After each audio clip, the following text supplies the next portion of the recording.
Today, Love Gov. Robert J. Bentley resigned as governor of Alabama.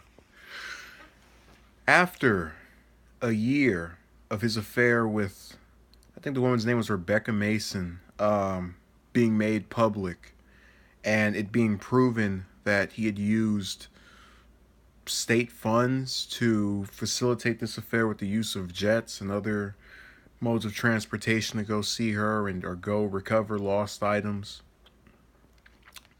Now, prosecutors made a deal with him that he should resign, and he did. But notably, during his concession speech on the governorship, he neglected to make mention directly, at least, of the allegations that had led to this downfall. And it is a stunning one at that.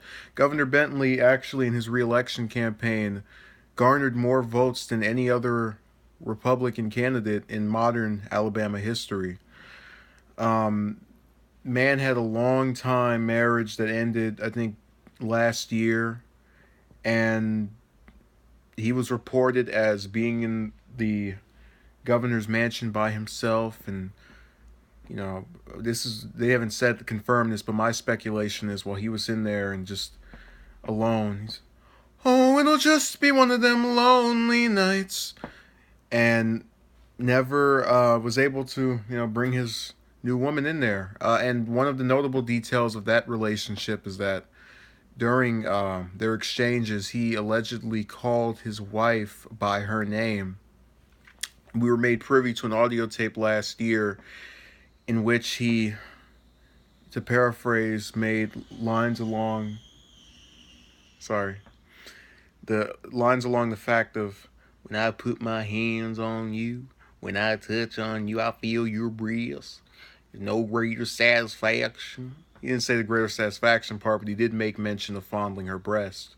And that is the end of Governor Bentley. Now, he did say that he will come back after finding new ways to assist Alabama. We have a new governor, name is Kay Izzy, or whatever last name is, but she is significant for being the first female governor in 49 years since Maureen Wallace. And she is 72 years old. Apparently thought of running for governor herself back in 2010, but ruled that option out. Has been serving as lieutenant governor for as long as Bentley has been governor. So she has ample experience, experienced politician, all of that. It's sad, referring back to the main scandal at hand here, that an individual would use taxpayer money to promote their own self-interest in one of the worst possible ways. And the worst, the thing that bothers me the most is that I couldn't care less nor shame the man for having an affair or a relationship that was not with someone he was married to, or was with someone who was married or in a relationship with another person. That's not my biggest concern. My biggest concern rests with the fact that this man is one of those multiple Republican politicians that will get on TV, talk about the sanctity of marriage, and God is watching over me, and I can't wait to go home and play the karaoke box and clap my hands. So with that being said, I can't feel any type of pity when he gets exposed for being against his own beliefs. I mean, I've never seen someone, and I've seen very few of his addresses, but in every one I saw, he talks about God is watching over me, God is coming, and nothing about the money that is going to be needed for these schools, going to be needed to reduce the prison population, going to be needed to reduce crime.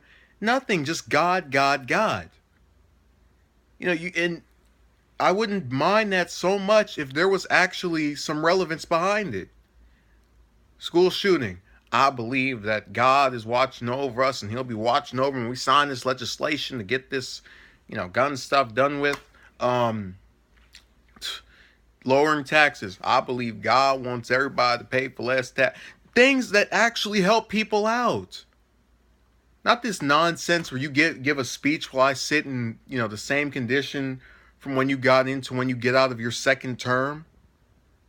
I don't even live in this state and I already know what kind of governor this was.